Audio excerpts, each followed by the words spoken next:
Bonsoir à tous. Merci beaucoup d'être venus si nombreuses et nombreux à ce Café des Sciences sur la production d'huile de Carapa. Donc ce soir, nous avons avec nous 4 intervenants que je vais présenter tout à l'heure qui vont nous parler du projet Oyana Carapa sur la valorisation de l'huile traditionnelle d'huile Carapa de Trois-Sceaux. Donc ce projet porte sur la faisabilité de la... Allô ? Pardon. Ce projet porte sur la faisabilité de la mise en place d'une filière autour de la production d'huile de Carapa de manière participative avec les habitants de Haut-Oyapok. Donc je vais vous présenter nos intervenants. Dans un premier temps, Marie Fleury, qui est ethnobotaniste au Muséum national d'histoire naturelle et également présidente de l'association Gadepam. Nous avons ici présent Pierre-Michel Forger, qui est écologue au Muséum naturel d'histoire naturelle. Barthélémy Mizeau, qui est habitant de Trois-Sceaux et qui travaille également sur le projet. Et enfin, Adèle Thomas, chargée de mission Gadepam et qui travaille notamment sur les plantes aromatiques et médicinales. Donc je vais vous laisser la parole d'abord à Marie-Fleury. Ok, merci.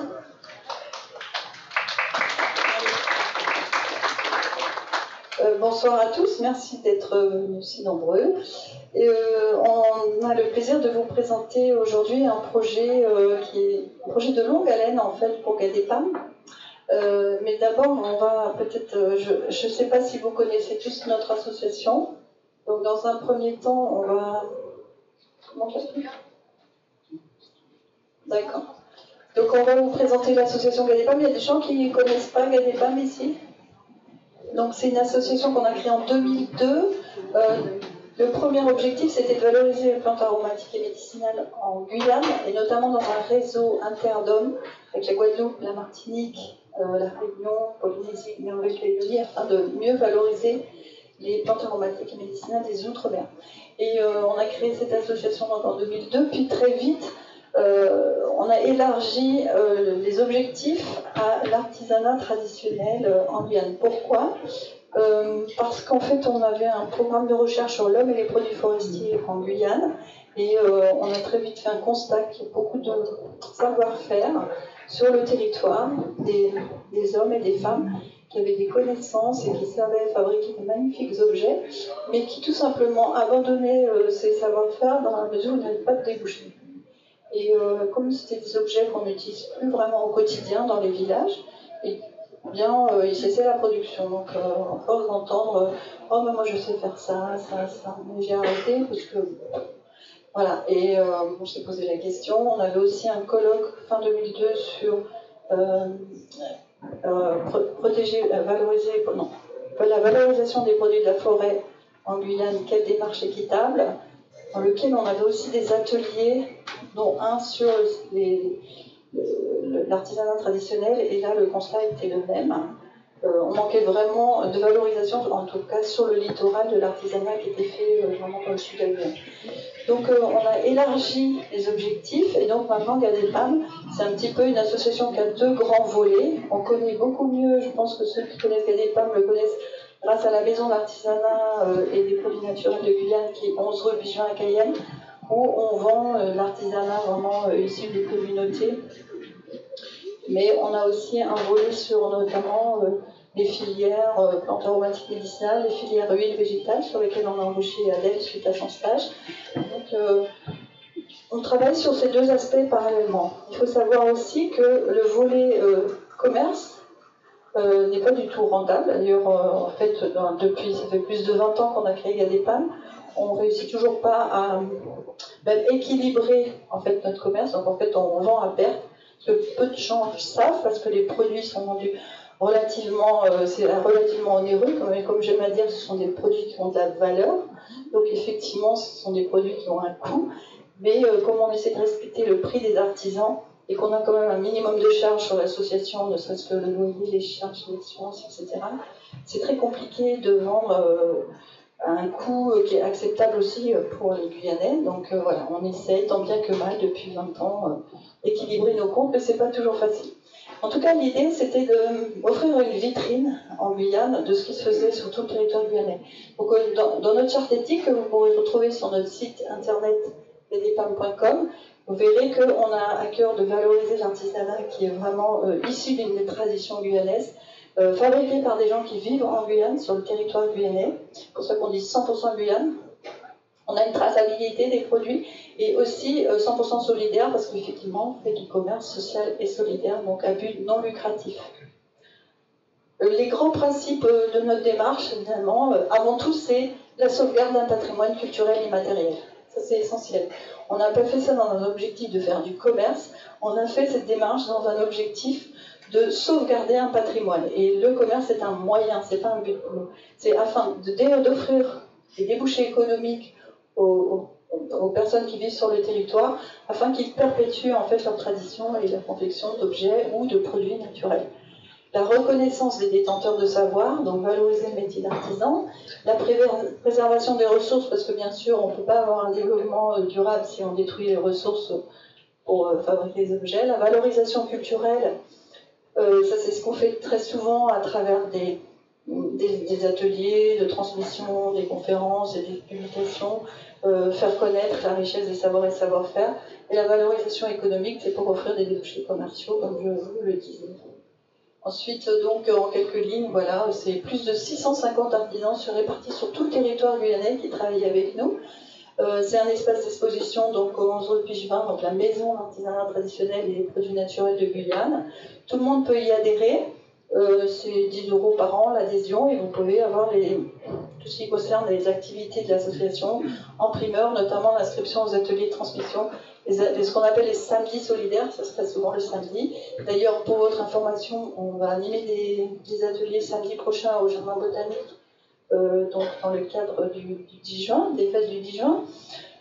Et puis, on a aussi tout un réseau de partenaires avec lesquels on travaille. L'idée, c'était vraiment de faire le lien à l'époque, le parc national n'existait pas, c'est vrai qu'il y avait vraiment deux Guyanes, il y avait la Guyane de l'intérieur, la Guyane du littoral.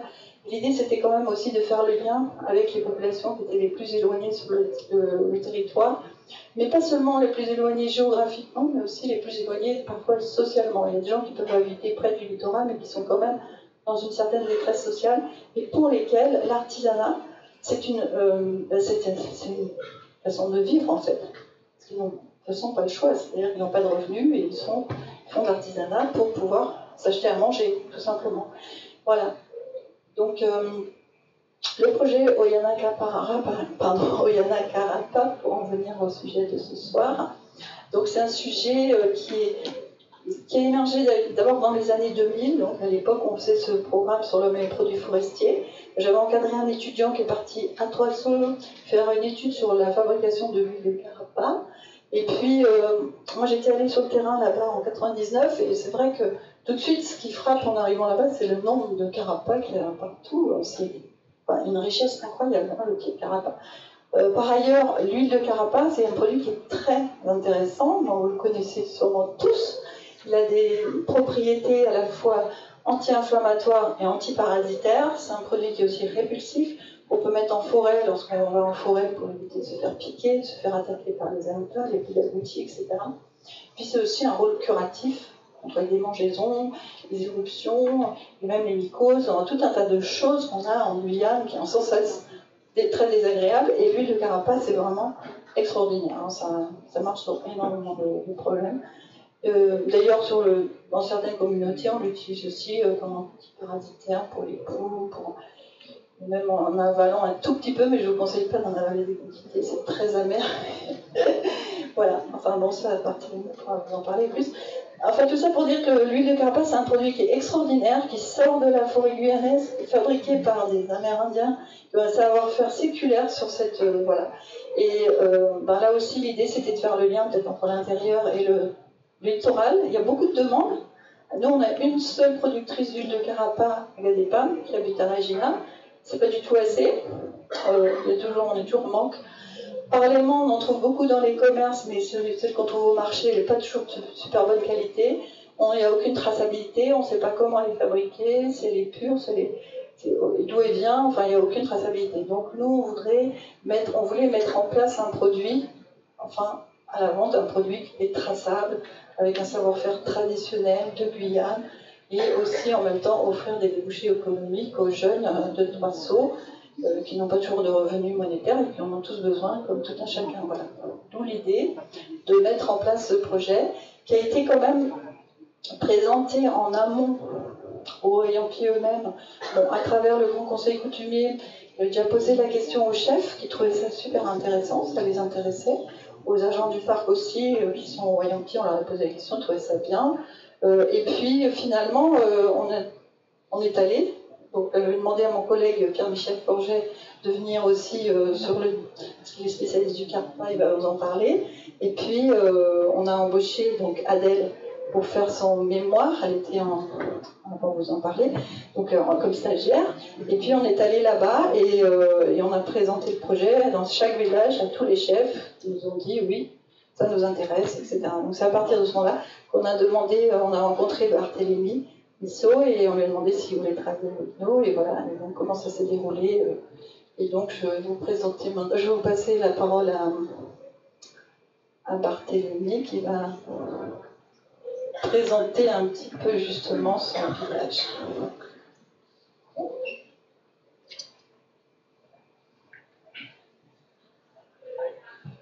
Bonsoir à tous, je m'appelle Misso Barthélémy, je viens de Trois-Sceaux au Yapop.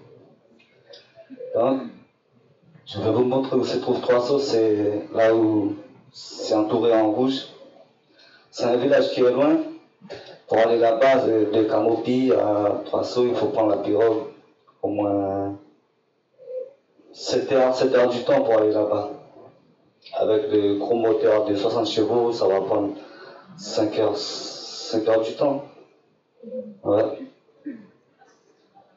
Et je travaille avec eux, avec KDPAM, ça m'a fait plaisir. Et on a travaillé sur des luttes de Carapa.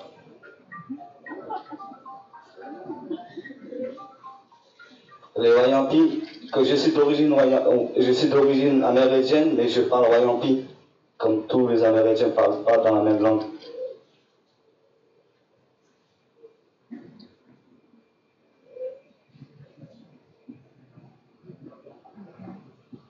Merci, Nathalie. Bonjour. Mettre là, il y a des poteaux. Ça fait 40 ans que j'utilise du Carapa. J'ai commencé, je suis tombé dedans tout petit. Les Saramacas le produisaient sur la réserve de Nurac, qui est dans la réserve. Ils le produisaient à partir d'un arbre, le Carapa, qui n'est pas ce Carapa Guyana 6 qu'on utilise le plus souvent. Et il y a un petit quiz. Est-ce que vous voyez là les graines de Carapa? Oui. Ouais. Alors vous avez A, B, C, U, D. Bon, c'est facile, hein, puisque là ce sont des graines et là ce sont des fruits. Alors déjà, vous éliminez les fruits, donc il reste que les graines. Donc, ce sont des graines de Carapa. Et là, ce que l'on a, donc, ce sont des graines de Carapa Guyana 6. Vous n'êtes sans doute pas très préparé à la taxonomie en général, à l'étude du nom des plantes. Et je vais vous faire un petit peu d'histoire, puis je vais retourner en 1775, lorsque Jean-Baptiste Christophe Fusé-Aublet est rentré, après être rentré en France hexagonale, après avoir passé 2 ans en Guyane entre 1761 et 1763, il a décrit la flore de la France équinoxiale. Et l'espèce, le genre qu'il a décrit, est le genre Carapa.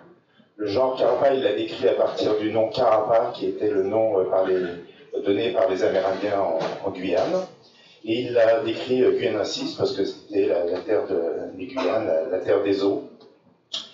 Et lorsqu'il a décrit Carapa Guyana 6, probablement qu'il a collecté les arbres, peut-être sur le Rorota, peut-être sur Matoury, peut-être sur l'île de Cayenne, parce que c'est quand même une île, hein, Cayenne. Mais probablement qu'il n'est pas allé plus loin dans les terres. Il n'a pas dû se rendre compte qu'il pouvait y avoir plusieurs espèces de Carapa en Guyane. Et c'est bien plus tard qu'une autre espèce a été décrite sur des herbiers qui circulaient entre Genève et Paris, qui a été décrite comme étant Carapa procera. c'était marqué guinensis, c'était pas très clair. Mais en fait, ce Carapa procera, il s'avère que ce n'était pas un procera, puisque le procera était africain, et que ce Carapa procera, plus récemment, un Africain l'avait décrit comme étant Carapa surinamensis. Et donc aujourd'hui, en Guyane, ici, vous avez deux Carapas. Vous avez le Carapa guyanensis, l'espèce, le type, celle qui a permis de nommer le genre Carapa. Et il y a la deuxième espèce qui est le Carapa du Suriname, donc surinamensis, parce que l'histoire est aussi très intéressante. Il avait été collecté bien avant que Fusée Blavienne ici. C'était des collections, elles sont parties en Hollande et c'est plus tard que ça a été décrit par Linné. Ça a été repris par Linné. Bref. Et donc on a deux espèces. Pendant de nombreuses années, on les a un peu confondues. Et c'est embêtant parce que quelquefois, les deux espèces peuvent masquer des qualités d'huile différentes. Donc il est important de bien connaître la taxonomie des espèces, parce que derrière la taxonomie, il y a aussi des qualités différentes de graines, des qualités aussi d'huile. Et lorsque vous achetez un produit que vous voulez être labellisé, équitable, de qualité, vous voulez connaître l'origine, mais il est important de savoir de quelle espèce il s'agit. Donc ici, à Trois-Sauts, depuis de nombreuses années, on savait qu'il y avait du Carapa guyanensis. Maintenant, on pense définitivement qu'il n'y a que du guyanensis. Et donc, la deuxième espèce se différencie principalement de la première, parce que le Carapa guyanensis, se différencie de la première parce qu'elle a 5 valves, c'est une fleur de type 5, et le Carapa guyanensis, c'est un fruit de type 4, avec 4 valves. Si vous montez au Rorota, si vous allez dans les zones humides, il y en a plein, il y a des fruits au sol, ça pullule entre mars, avril, mai, c'est tout pourri parce que personne ne les ramasse, et finalement, pour en produire une bonne huile. Il y en a aussi sur le Maturi, il y en a à peu près partout autour de Québec. Donc, vous me dites, il y a deux espèces, mais combien il y a d'espèces en tout de Carapa au monde? Alors, les Carapas, c'est une histoire extrêmement intéressante, puisque finalement, les Carapas, c'est un peu comme les hommes, ils ont leur foyer d'origine en Afrique centrale. Et le Carapa, à l'origine, vient de la région du Cameroun. Il est extrêmement intéressant parce qu'on a pu retracer un peu son histoire grâce à la génétique. Mais pendant des années, pendant des dizaines, des centaines d'années, on a considéré qu'il y avait uniquement 2 espèces, voire 3 espèces. La première, guyanensis, en Amérique du Sud et en Amérique centrale. La seconde, Carapa procera, comme je vous ai expliqué, un problème de nomenclature, qui était présente en Afrique de l'Ouest et dans le bassin des Guyanes, du moins le plateau des Guyanes, et la troisième espèce, Grandiflora, qui était présente surtout le bassin du Congo. Et puis dernièrement, en 1988, une 4e espèce a été décrite en Équateur, Megistocarpa, gros fruit qui est accroché sur le tronc. Et puis il se trouve que je suis parti au Guyana, à la frontière du Guyana et du Venezuela, à l'intérieur du Guyana, et j'étais invité par des Amérindiens pour participer à un colloque, à un workshop, et là on a découvert une 5e espèce, Carapa acuri, nommée après l'agouti, aculi en amérindien. Kalniam, Akushi, c'est un nom commun. Et puis il y a eu une thèse qui a démarré en 2006-2007 avec David Kenfak, un Camerounais, qui avait lui sur son terrain découvert 6 espèces. Et puis au fil du temps, on est arrivé aujourd'hui à 27 espèces, 11 en Amérique et 16 en Afrique. Alors la particularité du Carapa, c'est qu'il pousse aussi bien dans les mangroves, à 2400-2600 mètres d'altitude au Rwanda, au Sénégal, au Mali dans les galeries forest, ici en Équateur, etc. Donc c'est un arbre extrêmement intéressant, mais il y a un arbre qui ne produit pas de l'huile partout. Et l'huile est essentiellement produite dans le bassin amazonien et dans l'Afrique de l'Ouest. C'est bon, hein? Et puis je passe la parole à nouveau à Barthélemy pour qu'il nous parle de son village et de l'utilisation des graines de Carapa pour la production d'huile.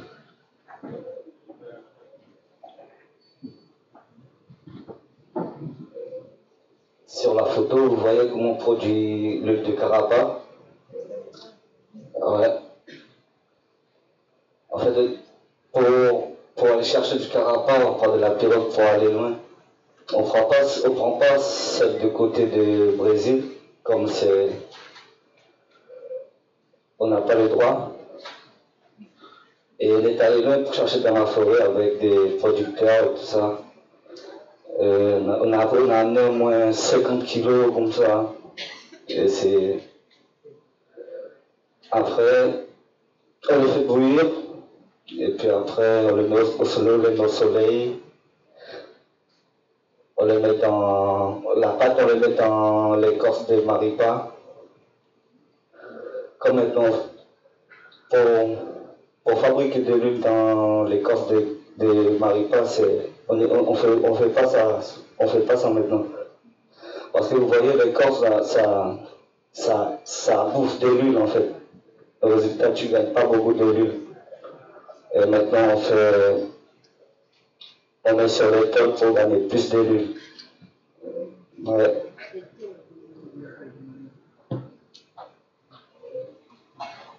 Et voilà ce que j'ai à dire.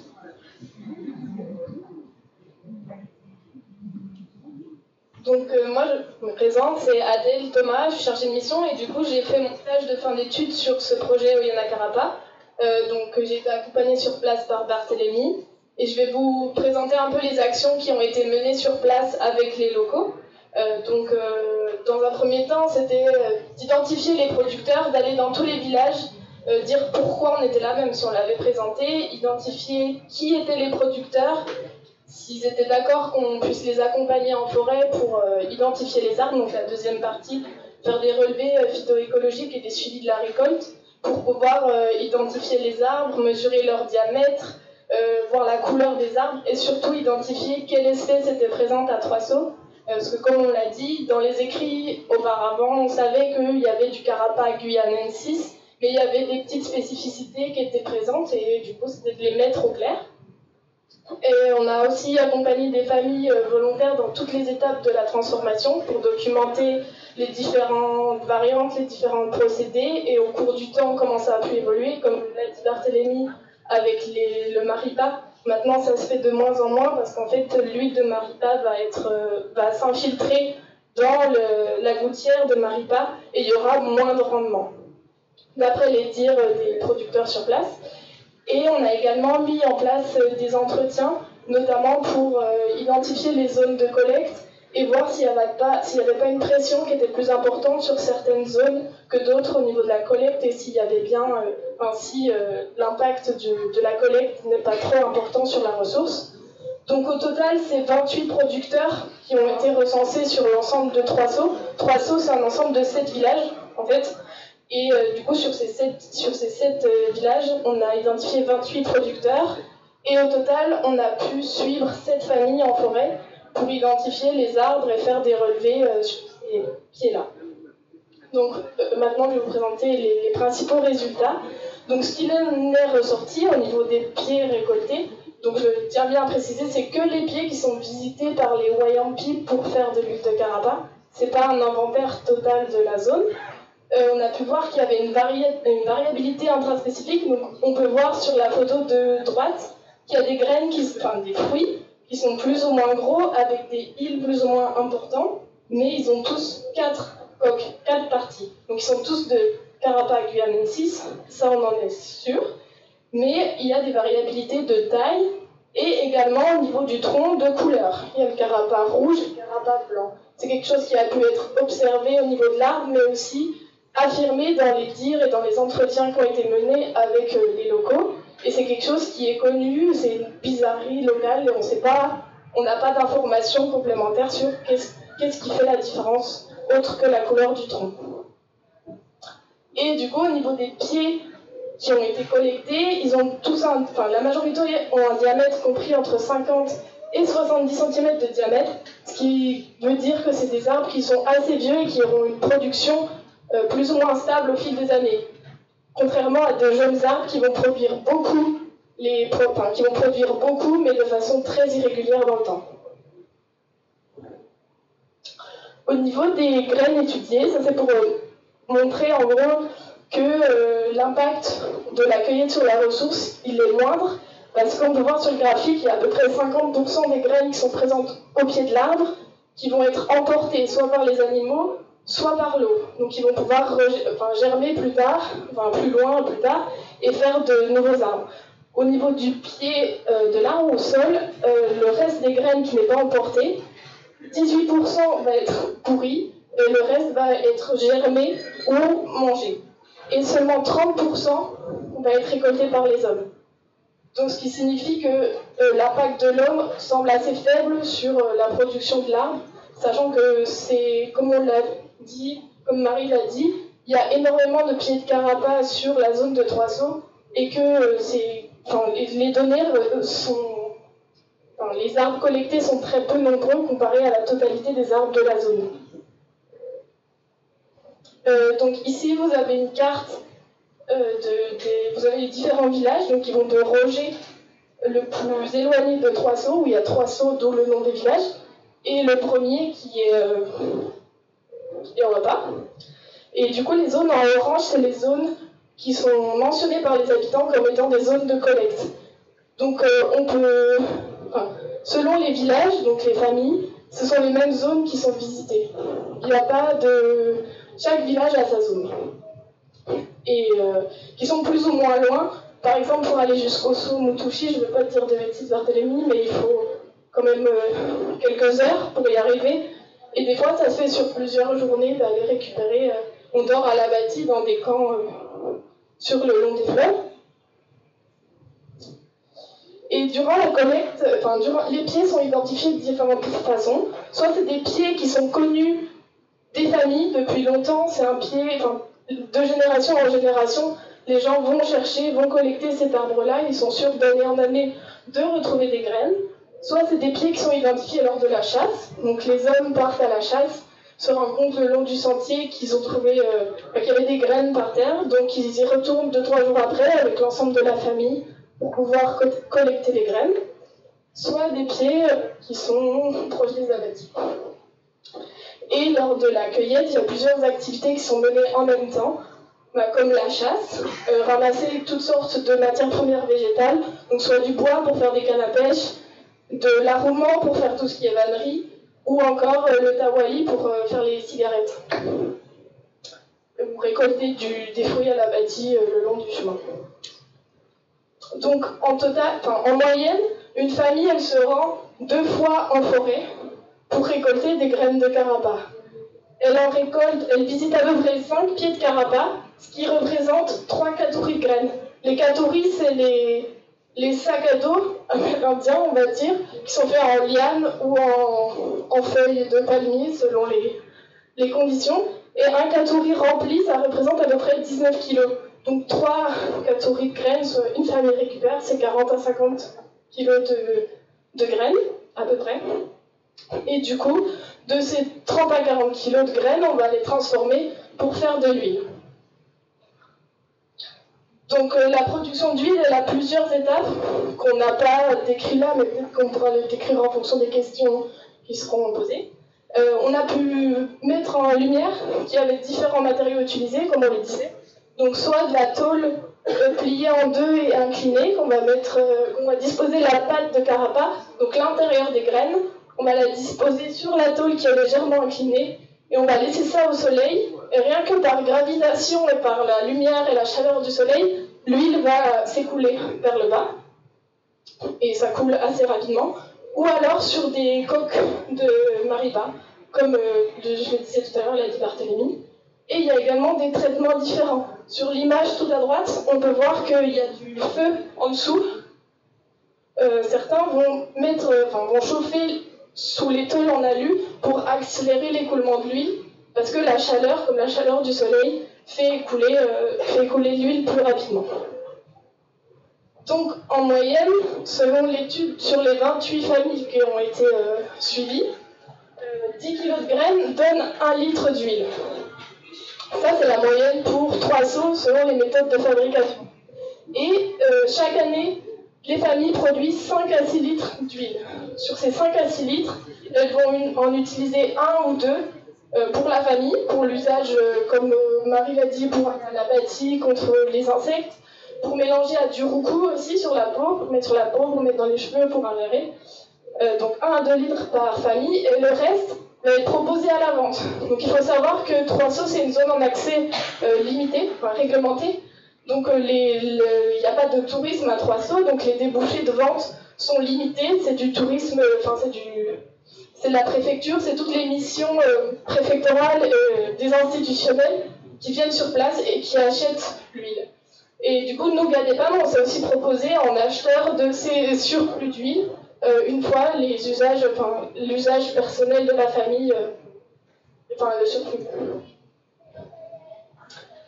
Donc si on prend les historiques des lieux de vente, donc en plus des lieux de vente à Trois-Sceaux, qui au final sont qu'une petite part de la vente, le reste est souvent vendu sur le littoral, soit à travers aussi les professeurs qui sont sur place, qui en ramènent pour en vendre à travers leurs connaissances, soit à Cacompi ou à Saint-Georges par les habitants eux-mêmes qui, lors des déplacements, pour aller retirer de l'argent à la cave, faire des courses, chercher les enfants au collège, et ben ils en profitent pour vendre leur artisanat, et dont l'huile de Carapa. Il y a pas on n'a pas remarqué qu'il y avait de vente entre habitants. Il y a pas, c'est chaque famille produit son huile de Carapa ou ne la produit pas, mais il ne va pas y avoir d'échange entre les différentes familles. Donc d'après la précédente étude qui avait été menée en 2003-2004, on avait identifié 17 familles productrices d'huile de Carapa sur l'ensemble des villages de Trois-Sceaux, ce qui représentait 70 litres d'huile produite. Cette année, l'année dernière, la production de l'année dernière, 2022, on avait identifié 28 familles, soit 160 litres d'huile produite sur la zone. Donc on constate une augmentation, mais c'est aussi dû au fait qu'on soit sur place et qu'il y ait un débouché économique derrière. Mais on a aussi constaté qu'il y avait des femmes, c'est notamment les femmes qui transformaient pour la première fois, et qui avait cette transmission intergénérationnelle qui était mise en place, d'où peut-être l'augmentation de ces familles productrices. L'huile de Carapa, à la boutique GADEPAM, vous pouvez la retrouver sous cette forme. Le dessin, le logo sur l'étiquette a été produit par un jeune artiste de Trois-Sceaux, Erwan Lasuka, que vous avez peut-être vu au Forcé Pérou lors des journées autochtones de l'année dernière. Donc voilà, c'est un jeune artiste en devenir sur place. Et il y a une bouteille qui circule dans la salle. Je voulais sentir, tester. Voilà. Et on vous remercie pour votre écoute. Et si vous avez des questions, c'est maintenant.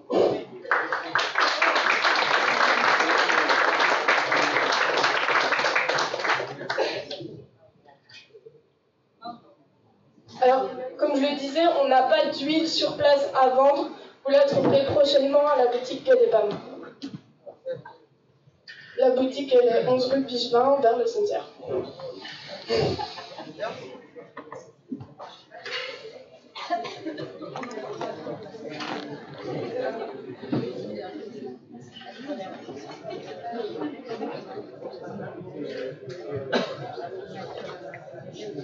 Ça marche pas?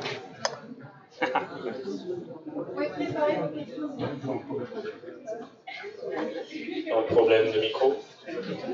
Les questions arrivent avant. Oui, bonjour. Alors, hyper intéressant. Je serais très curieuse. Donc, apparemment, il y a toute la famille qui est sur la récolte. Donc, ça veut dire la femme, le mari, les enfants. Et je voulais savoir aussi au niveau, du coup, de la récolte puis la transformation, si c'est les mêmes personnes et un peu comment ça se répartit au niveau de la famille et des genres, si c'est la femme, si c'est l'homme, comment ça se passe.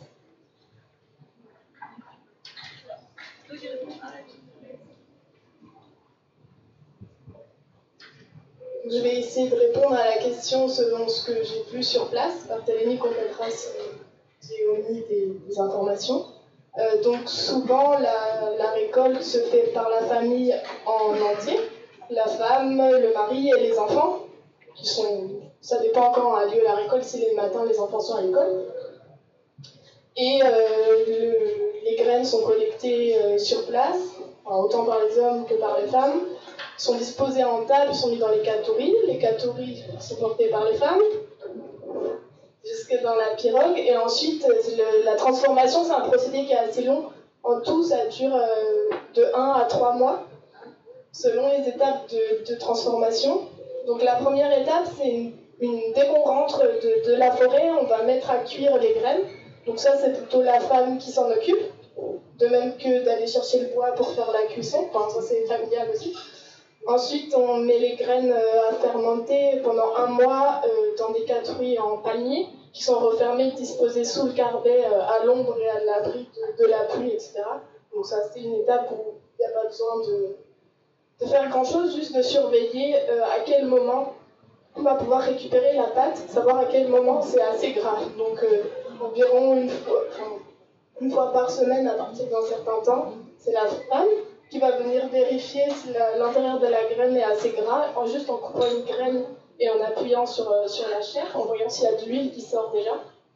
Et ensuite, quand cette étape quand c'est le moment de récupérer l'intérieur de la graine, c'est les femmes qui vont récupérer l'intérieur de la graine. Et souvent, ça, c'est pas que les femmes de la famille, il y a des femmes du village qui vont venir participer. Oui, parce que ça prend beaucoup de temps. C'est l'étape la plus longue et la plus fatigante, parce qu'il faut casser chaque graine avec un couteau, récupérer la pulpe, enfin la chair à l'intérieur. Ça, c'est l'étape qui prend le plus de temps, donc il faut beaucoup de monde. Et souvent, chacun met la main à la pâte. La personne qui va au dispensaire, qui voit des gens qui font ça, elle vient, elle s'arrête. Enfin, c'est comme ça que ça se passe. Et après, la dernière étape de mise au soleil de la pâte, ça, c'est la femme qui va faire la pâte et qui va la mettre au soleil. Mais après, de surveiller qu'il n'y ait pas la pluie qui vienne gêner ce processus ou qui vient pétrir la pâte régulièrement, c'est autant l'homme que la femme, c'est la famille en entier qui s'en occupe.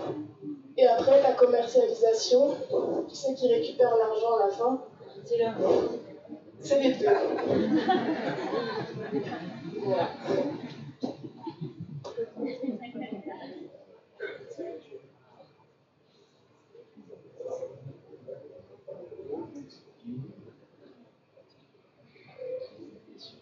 Bonsoir, c'est bon.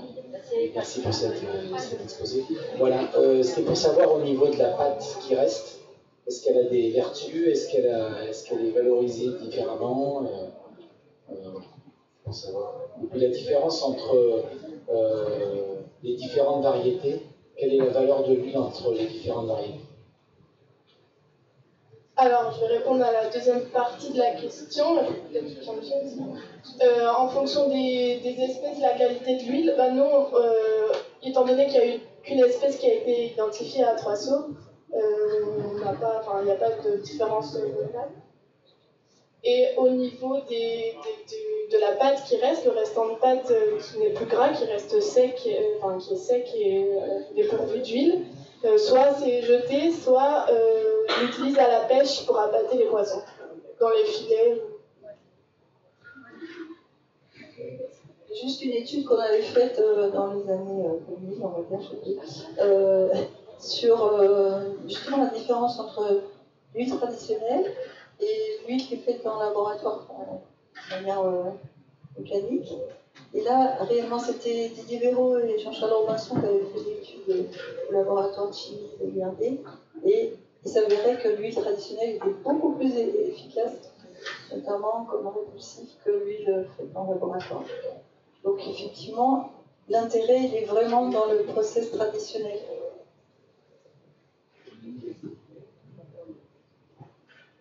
On peut aussi ajouter que la qualité de l'huile dépend du moment où on prélève la graine. Si les graines sont prélevées trop tard, les graines sont parasitées, donc les graines sont déjà en partie consommées par les parasites, ce sont des larves d'un papillon nocturne, et donc l'huile ne sera pas de très bonne qualité. Et ce qui est important dans la production de l'huile, c'est ce qu'on rajoute dans la pâte. Et au Guyana, notamment, la productrice d'huile rajoutait des petits morceaux de coque, et ça participait aussi au processus de qualité, pour une huile de qualité. Ensuite, il ne faut aussi pas que l'eau reste trop longtemps dans l'eau, ça c'est important aussi.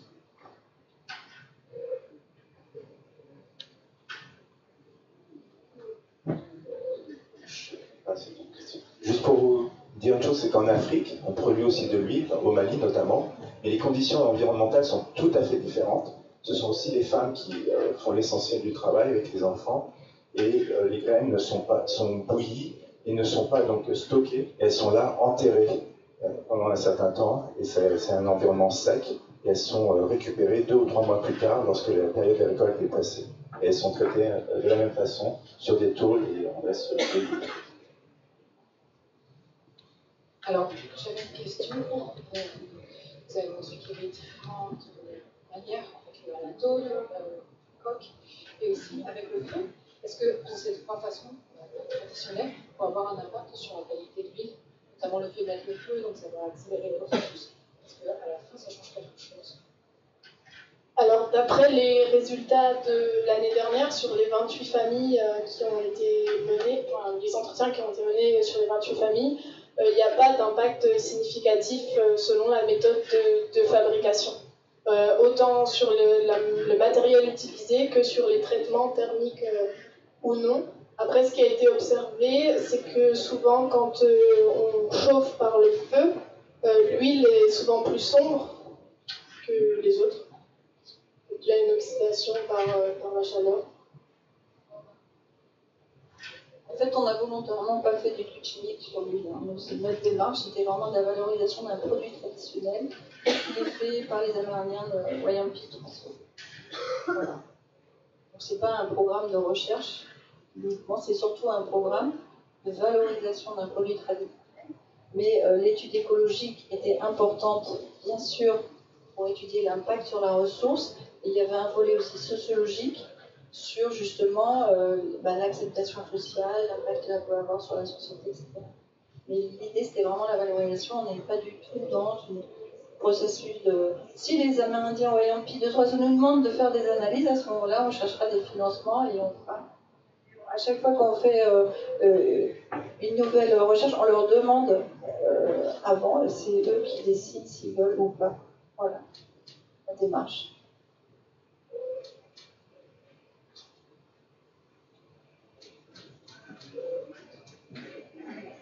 Bonsoir. Est-ce qu'on retrouve de l'huile de carapa dans des cosmétiques ou des médicaments, ou est-ce que l'huile de carapa est utilisée uniquement localement comme nous on l'utilise aujourd'hui en Guyane?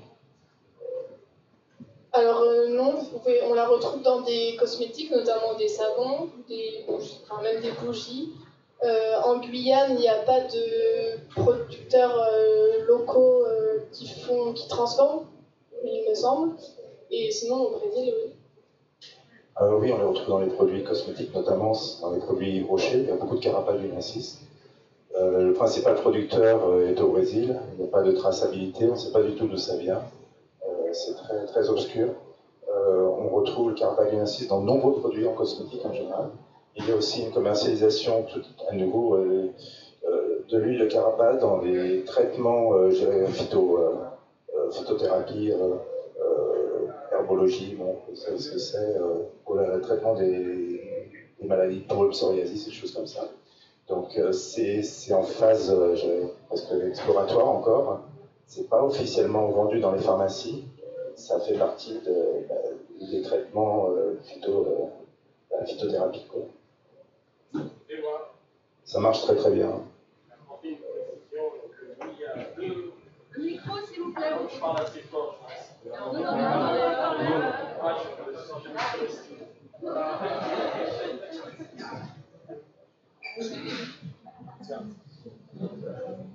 Alors oui, je vais apporter une précision. Il y a 2 artisans qui utilisent l'huile de carapa. Donc il y en a Natura Amazon et Amitola qui font des savons.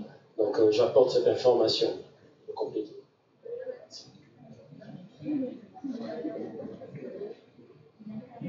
Oui, donc là, les Brésiliens ont fait une étude sur l'industrialisation de la transformation du carapa et ils ont observé, lorsqu'ils utilisaient une presse mécanique, les qualités anti-inflammatoires de l'huile diminuaient fortement.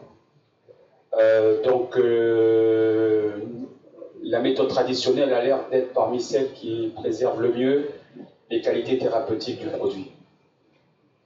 Alors nous comptons faire un essai avec une presse, vous savez les presses à vis, pour faire une pression progressive, comme un peu les anciennes presses pour faire l'huile d'olive.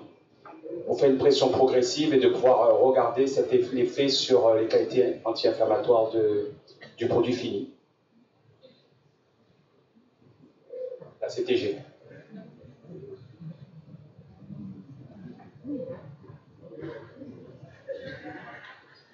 Est-ce qu'il y a d'autres questions, remarques? Oui. En fait, vous avez signalé, je crois, 160 litres. Oui, vous m'entendez?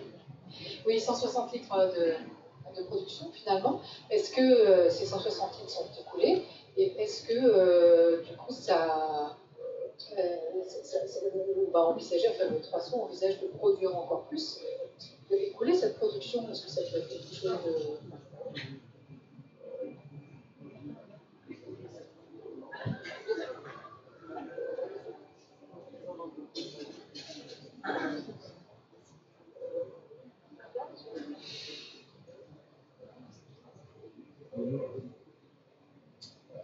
Ouais, l'huile qui a été produite l'année dernière, c'est pas tout vendu. Il y a, les villageois ils gardent un peu pour eux et le reste ils en vendent. Ouais. Oui, mais est-ce que vous arrivez à vendre facilement cette huile? Oui, comme c'est nos produits, on les vend facilement. Et du coup, est-ce que vous avez envie de produire plus? Ouais, on peut faire plus. Comme là, on a une mission à faire avec Adèle, on va faire.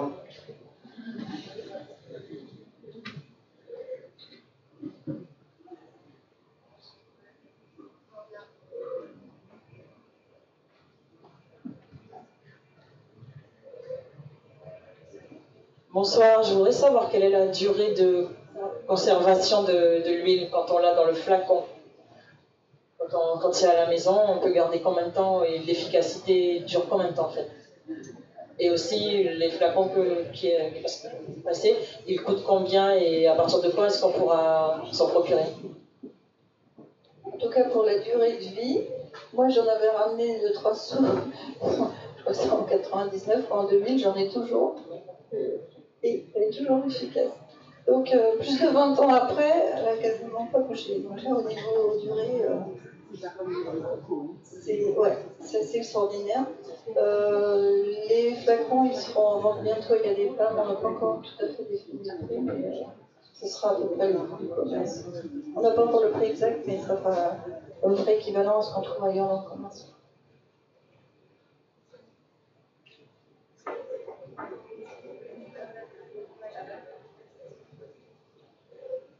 Oui, bonsoir. Vous n'avez pas donné la signification de cette huile-là. On la consomme pourquoi? Pour les piqûres, pour les moustiques. Moi, je sais pour les poux, on met dans les cheveux, mais qu'est-ce qu'on peut faire d'autre? Ouais, les gens utilisent beaucoup, c'est pour la protection de la peau en fait. Il y en a qui vont à la chasse et ils les mettent pour aller à la chasse pour protéger des insectes. Ouais, il y a même des gens qui boivent quand ils ont mal au ventre, tout ça. Ils vont pas boire beaucoup, ils vont juste boire un cuillère. Ouais.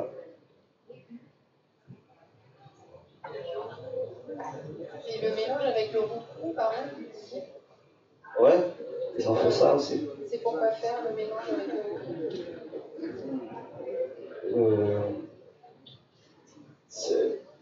Je sais pas, ils ont fait. Le roucou aussi, ça protège des poux d'agoutis. Ouais.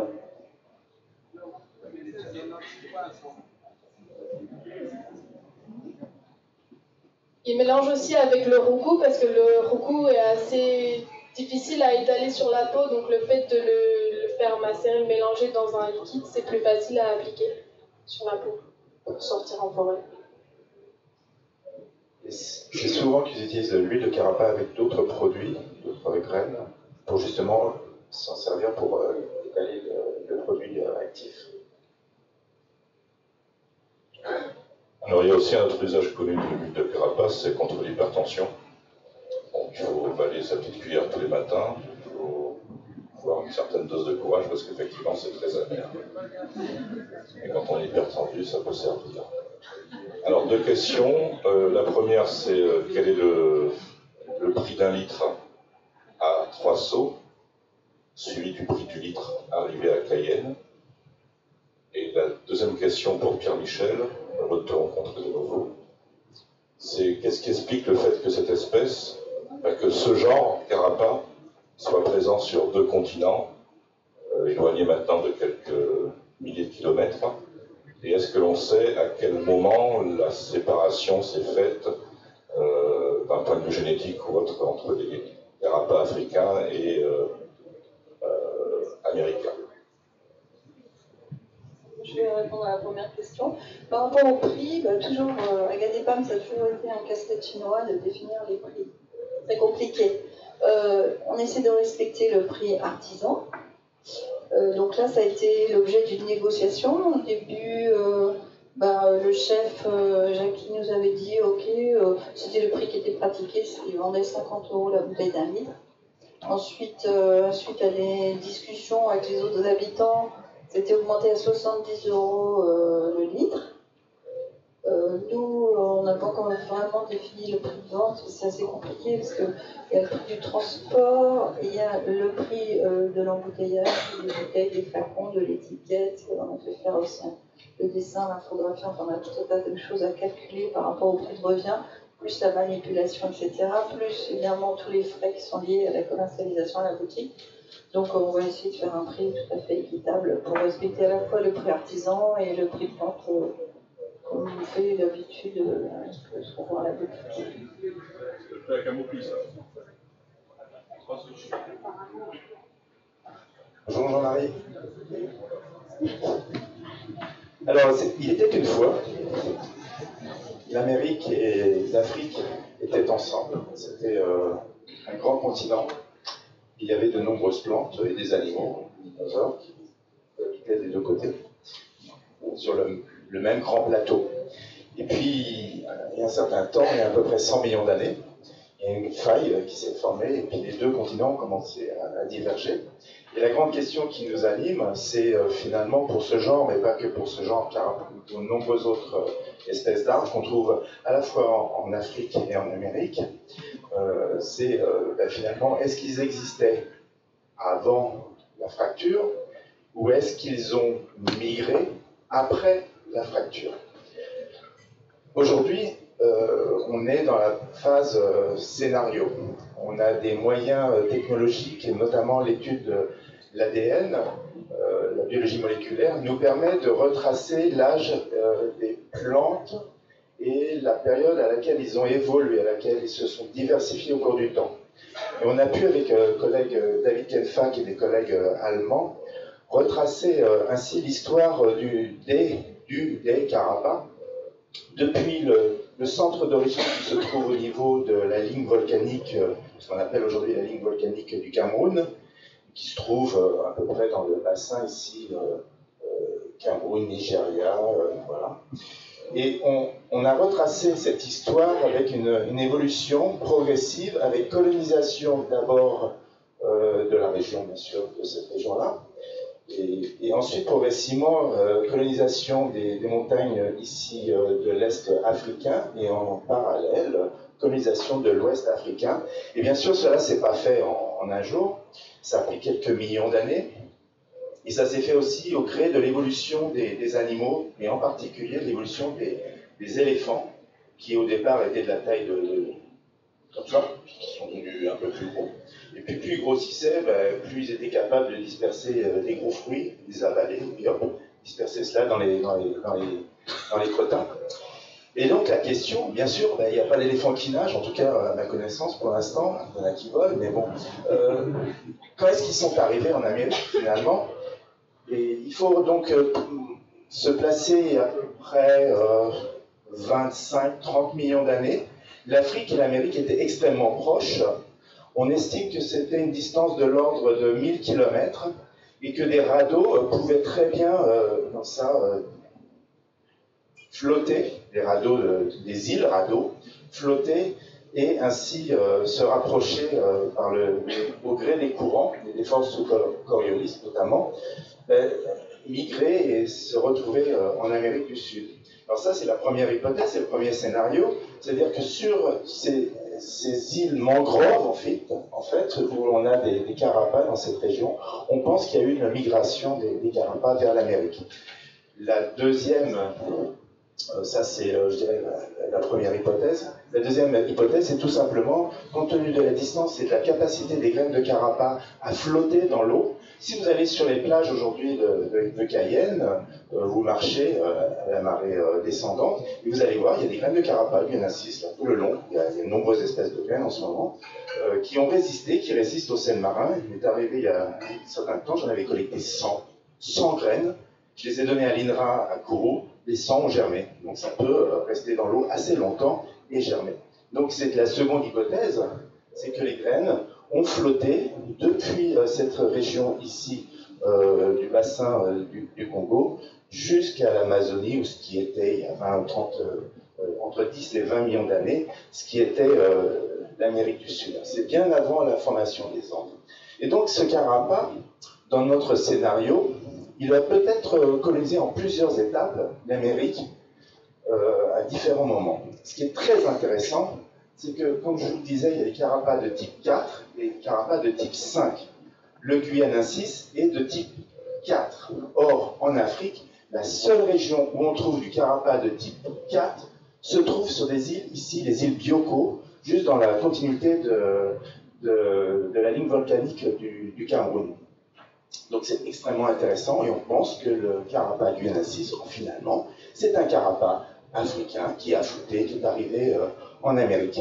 Et puis ensuite, les Andes se sont formées, il y a entre 7 et 10 millions d'années.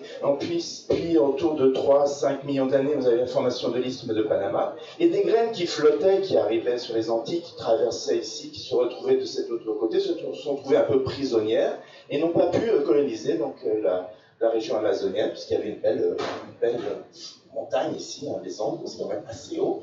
Et elles sont arrivées ici, elles se sont accumulées là au niveau du Costa Rica. Et toutes ces espèces, finalement, isolées, ces espèces, ces clans de carapas africains, ben, ils ont évolué, les uns donnant du carapa, ce qu'on appelle aujourd'hui des caraguensis, ou bien des carapas mechistocarpa dans les Andes, ou bien du carapa acoli sur le Guyana, ou bien du carapa surinamensis ici, et le carapa guianacis. Alors ce qui est extrêmement intéressant aujourd'hui, c'est que le carapa guianacis que l'on connaît le plus aujourd'hui, notamment au Brésil, parce que c'est à partir du carapa guianacis qui est produit les produits de Natura Amazon notamment, qui sont vendus ici à Cayenne, qui viennent du Brésil, ou qui viennent aussi du Suriname, quelquefois. Mais ce carapa guianacis, on pense aussi qu'il a pu être transporté par l'homme, les Amérindiens, les premiers ayant traversé l'isthme de Panama, mais qui ont pu transporter le carapa guianacis en Amérique. L'histoire n'est pas finie, on est en train de poursuivre les études, on pense qu'il y a d'autres nouvelles espèces qui n'ont pas encore été décrites, notamment au Venezuela, mais c'est pas facile de s'y retrouver. Et puis voilà, c'est une belle histoire de l'homme et de femme en général, parce que c'est un contact avec les humains très intéressant. Voilà l'histoire des carapas en quelques instants. Est-ce que le carapa pourrait être aussi un indicateur de la théorie de la forêt plantée par les anciens Amérindiens? Ça, c'est une question qui a été évoquée dernièrement.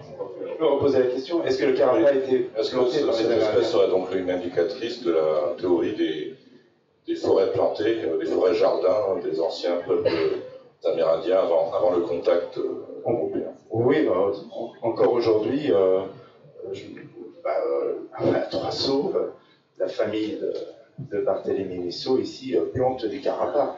Donc oui, tout à fait. Au Guyana, je suis allé dans des jardins, on plantait le carapa comme on planterait, je sais pas, de la tachine. Hein, voilà, on le plante parce que c'est plus facile quelquefois d'avoir l'arbre juste au coin de la rue que d'aller, comme on l'a vu à Trois-Sauts, à quelques heures de pirogue, puis ensuite à pied, puis transporter. Surtout que c'est pour des petites productions locales, hein, généralement. Alors oui, on le plante. C'est pas la seule espèce. Il y a de nombreuses autres espèces, autres que le carapa, qui sont d'origine africaine et qui, au gré des courants marins, ont colonisé l'Amérique du Sud. Et inversement aussi, mais ça c'est une autre histoire. Bonsoir à tous. Moi, c'est pas une question que j'ai, c'est juste une remarque. Je voudrais vous remercier vraiment au plus profond de mon cœur parce que votre présentation ce soir, déjà d'être venu ce soir et de nous présenter vos travaux, votre expertise à nous comme un des mortels urbains sur le littoral. Et voilà, je suis vraiment ravie. J'ai appris énormément de choses ce soir et je trouve votre démarche extrêmement respectueuse. Donc, je vous remercie. Je suis désolée, on ne voit pas d'ici, juste derrière. Ok. Merci beaucoup pour votre. Ok, merci beaucoup. Merci. Nous aussi, on tenait beaucoup à remercier Barthélémy qui vient de 3 sauts pour ça.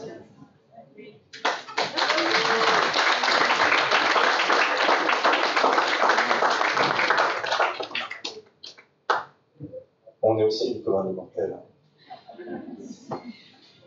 Bonsoir. Moi, je voulais savoir, puisque vous voulez agrandir la production, est-ce que vraiment il y a des projets pour les planter et combien de temps ça prend pour produire, enfin, si on peut avoir ce détail-là. Je pense que je vais laisser Marie répondre là-dessus. Comme on le disait au début de la conférence, il y a un nombre, une quantité indénombrable de pieds de carapate sur 3 sauts. Ça pourrait produire pour toute la Guyane, je pense, sans aucun problème.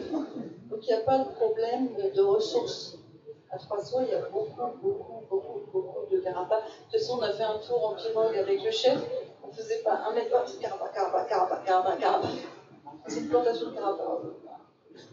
Quasiment naturelle, mais on ne sait pas d'origine anthropique ou naturelle, mais en tout cas, il y en a énormément. Par ailleurs, il y a des problèmes avec les plantations. On a vu, Adèle l'a présenté, avec des graines pourries.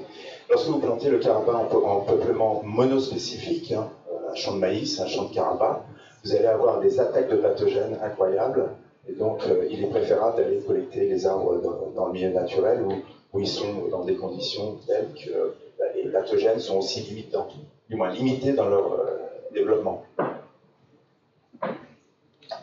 Je voulais conclure juste avec une petite chose qu'on a oublié de dire dans la conférence, c'est que dans notre projet Oyana Carapa, il y a le Na. Oya, c'est Oyapok. Yana, c'est Wayana. C'est Oyapok. En vérité, moi je travaille avec les Wayana depuis très longtemps, j'ai constaté qu'ils avaient totalement abandonné la pratique de transformation de Carapa. Et donc, derrière ce projet, il y a aussi l'idée peut-être de redonner envie aux Wayana de faire de l'huile.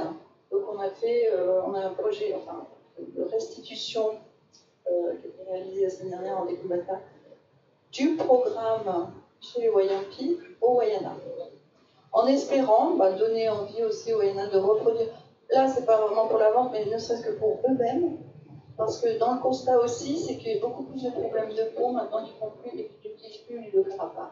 Donc c'est un petit peu dommage de laisser tomber des traditions qui sont très bénéfiques pour la santé, et alors qu'il y a aussi des pieds de carapa. Il y en a beaucoup moins que sur le Oyapok, mais il y a quand même une présence de carapa tout à fait respectable sur le Maroni, et qu'ils ont toujours la technique. Il y a encore quelques personnes anciennes qui savent le faire, mais ils ont tout simplement arrêté. Donc voilà, si ça pouvait aussi inciter quelques échanges entre Wayampi et Wayana, je pense que les Wayana seraient très contents de venir chez Wayampi et inversement. Et donc la suite du programme, ça sera peut-être aussi un petit peu essaimer ce projet dans les autres communautés pour essayer de redonner envie aux gens de refaire de l'huile de carapa, et même à vous, si vous voulez en fabriquer, c'est pas très compliqué. On en trouve un peu partout et c'est un produit qui est formidable. Voilà.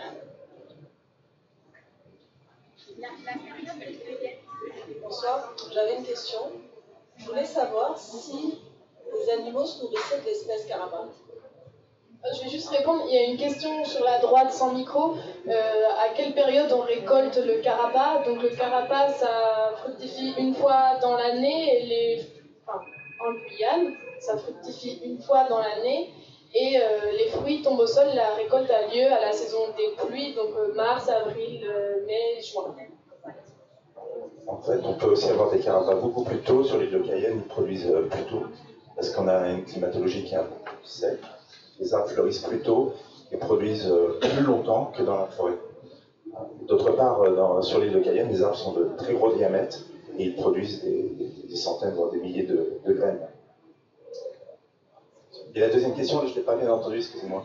Oui, je voulais savoir s'il y avait des espèces d'animaux qui se nourrissaient. Ah oui, oui, oui. Attendez à la personne en face. Ah voilà.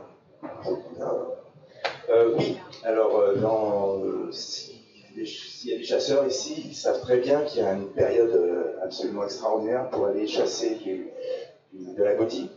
C'est entre février et mars, puisque c'est le moment où les fruits commencent à tomber. Et les agoutis sont à l'affût, parce que dès qu'il y a du carapas, eux, ils ne les ratent pas. Donc il suffit de faire un affût un peu en hauteur et on les attend. On peut attendre un jour ou deux avant qu'il y ait des fruits. Donc il y a les carapes, il y a les agoutis, les akouchis, les papiras, les pécaris, il y a les rats épineux, vous avez les biches qui consomment les graines lorsqu'elles commencent à germer. Elles consomment les graines, elles les ruminent ensuite. Vous avez les deux biches, Mazama, daguet rouge et daguet gris. Vous avez dans l'arbre, dans la canopée, vous avez les singes hurleurs qui consomment les fruits vraiment verts, pas beaucoup, mais en général les fruits sont peu consommés dans la couronne, mais c'est essentiellement au sol. Voilà. Et les rongeurs, pardon. Les rongeurs en particularité, ça c'est mon sujet d'étude, c'est qu'ils font des caches, ils enterrent les graines, et donc c'est eux qui contribuent à la dissémination des graines au-delà de la projection de la couronne de l'arbre. C'est-à-dire qu'ils prennent les graines, ils les transportent sur quelques mètres, dizaines de mètres, vingtaines de mètres, trentaines de mètres, font un petit trou, mettent la graine, ils recouvrent de la terre avec des feuilles, ils s'en vont. Et puis éventuellement ils repassent un peu plus tard, ils les enterrent un peu plus loin. Et donc c'est comme ça que l'arbre se régénère, sans l'aide de l'homme. Sinon c'est l'homme qui replante les arbres. Et le fait que les agoutis consomment des carapas, oui. Ça ne chasse pas leur peau. Ça ne chasse pas. Bien entendu, excusez-moi. Ça ne chasse pas leur poux. En fait, on dit le 6 alors les agoutis, les chasseurs et puis les consommateurs le savent très bien, lorsque l'agouti mange du carapas, la viande n'a pas du tout le même goût que lorsqu'il mange des fruits de palmier en kawa, par exemple, de la pulpe, et ensuite de la graine. Donc vraiment, ce que l'on mange donne un goût à la viande. Donc ça, on pense que l'agouti, finalement, aussi se nettoie quelque part, parce que le produit actif, il existe dans la graine. Donc il se protège aussi des parasites.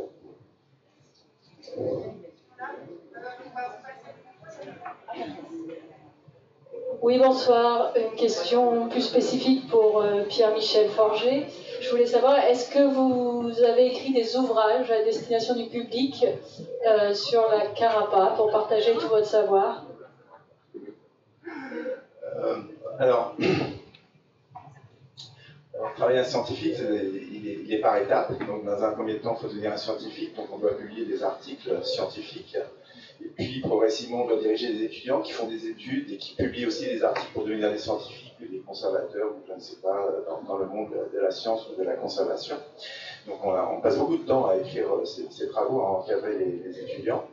Donc, j'ai publié tout cela dans des revues scientifiques. J'ai publié quelques petits articles de vulgarisation. J'ai écrit beaucoup sur ces histoires de carapace, mais malheureusement, c'est encore dans mon ordinateur. J'espère que si j'ai encore quelques années devant moi, je devrais arriver à tout publier. Voilà. Et puis, il y a quand même beaucoup d'articles scientifiques. Je n'ai pas fait de vulgarisation autour du carapace encore. Non, mais tu prépares un livre. Je ne peux pas en parler, il n'est pas encore accepté par l'éditeur. Donc, voilà. Donc, on travaille dessus, vous en faites pas. J'y travaille depuis 15-17 ans. Et l'objectif, c'est pour décembre 2025 d'avoir un ouvrage qui sera un petit peu original sur pas que le carapace et d'autres arbres, voilà, des arbres de plantes. Donc, un autre regard d'un biologiste sans frontières. Voilà. J'ai beaucoup écrit sur l'histoire du carapace africain-américain. C'est une histoire passionnante. Vous montez à 2600 mètres au Nigeria. Nigeria, 2600 mètres. Vous avez des peuplements monospécifiques de carapace, c'est le délire. Surtout pour quelqu'un qui aime bien le carapace. Et puis au Rwanda aussi, là vous avez des éléphants qui mangent des fruits carapace. C'est le plus beau fruit qui existe, il est tout vert, avec des traits rouges, il y a de la pulpe à l'intérieur. Les éléphants ils avalent ça comme si c'était des chamallows, je ne sais quoi.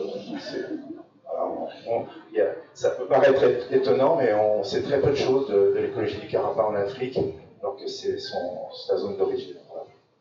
Mais moi j'attends qu'il y ait de la relève. Il y avait une question?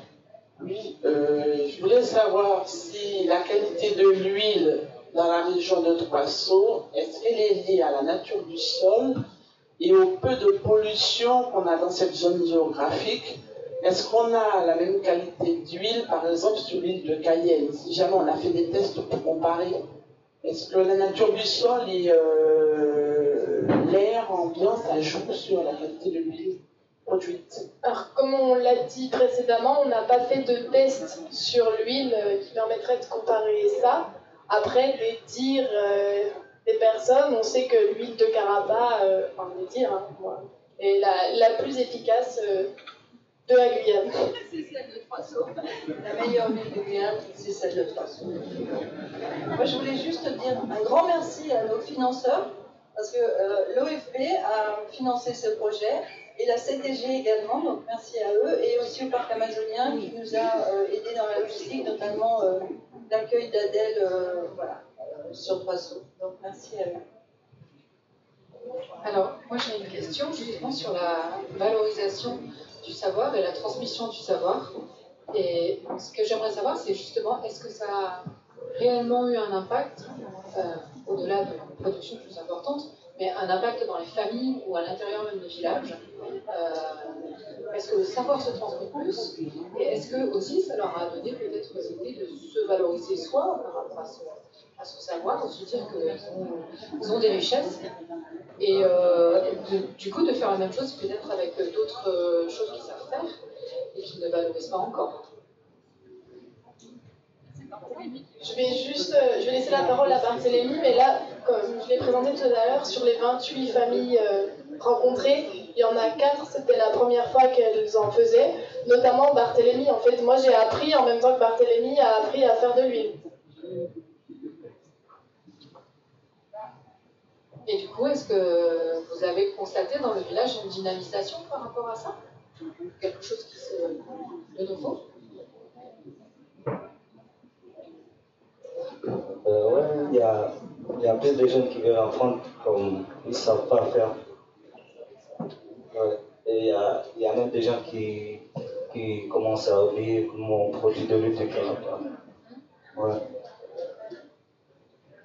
Et moi aussi, je suis content de travailler là-dessus, comme c'est la première fois, comme je suis un jeune aussi. Et est-ce que du coup, il y a d'autres produits avec lesquels on pourrait justement, que l'on pourrait valoriser? Non, il n'y a pas d'autres produits. Aucun. À part la vannerie seulement. Ouais. Mais alors justement, comme on a dit, c'est la femme qui reste le long du process. Tout au long du process, en fait, à 90%, ce sont les femmes. Et je me posais la question, qu'est-ce qu'ils font les hommes? C'est eux qui savent faire à la vannerie ou à la petite pierre? Enfin, je sais pas. Qu'est-ce qu'ils font les hommes dans ce temps-là? Un peu d'humour, ça fait pas de mal. Et chez les hommes aussi, il y a du travail. Hein. Et ils font beaucoup. Ils font la chasse, la vannerie, tout ça, c'est du travail aussi pour faire de la vannerie. Tu peux aller chercher des aromas, comme il n'y a pas trop là-bas maintenant. Comme ils utilisent beaucoup, il faut obligé d'aller chercher loin dans la forêt. Du travail aussi.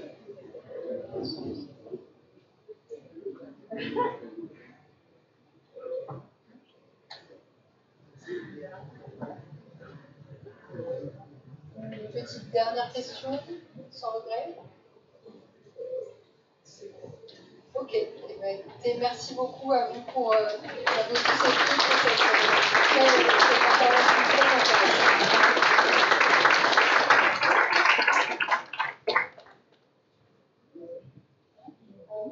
Du coup, j'en profite pour faire une petite annonce, notamment sur le prochain Café des Sciences, qui aura lieu le 6 juillet, avec l'intervention de Pierre Courtiade sur la question de l'hydrogène et de la production d'énergie en Guyane.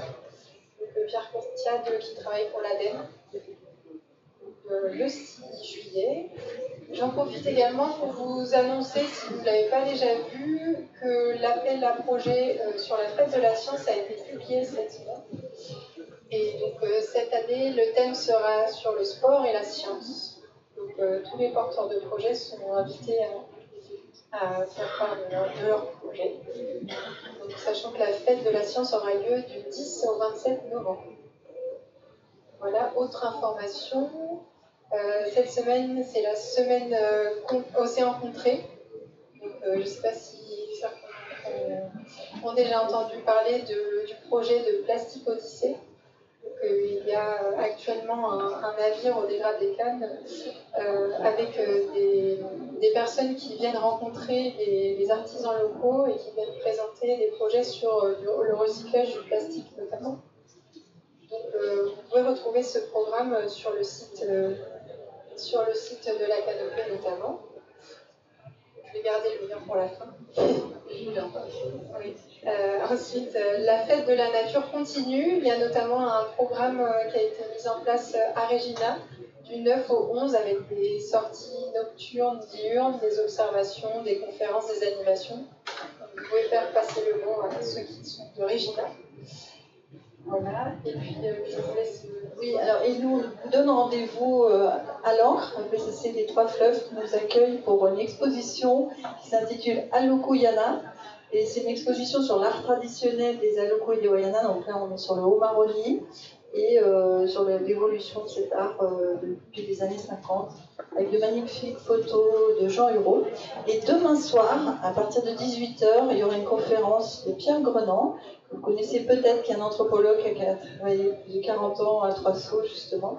Et il va nous parler de Jean Hureau et de son parcours. Donc rendez-vous demain soir, si vous le souhaitez, à la salle de l'Ancre, toujours dans le cadre de l'exposition, à cette conférence assez extraordinaire de Pierre Grenand. Voilà, merci. Alors, juste pour finir les annonces, ce soir, il y a un concert ici même à 21h du groupe des Typicals. N'hésitez pas à rester. C'est un groupe de rock. Donc, je me présente, Philippe Bastier. Donc, on fait un petit concert tout à l'heure à 21h. Pour ceux que ça intéresse, merci. Et après, on fait une petite jam. Pour ceux qui sont musiciens, après, ils sont invités à venir prendre des instruments et à partager leur savoir avec les autres. Merci. Au revoir.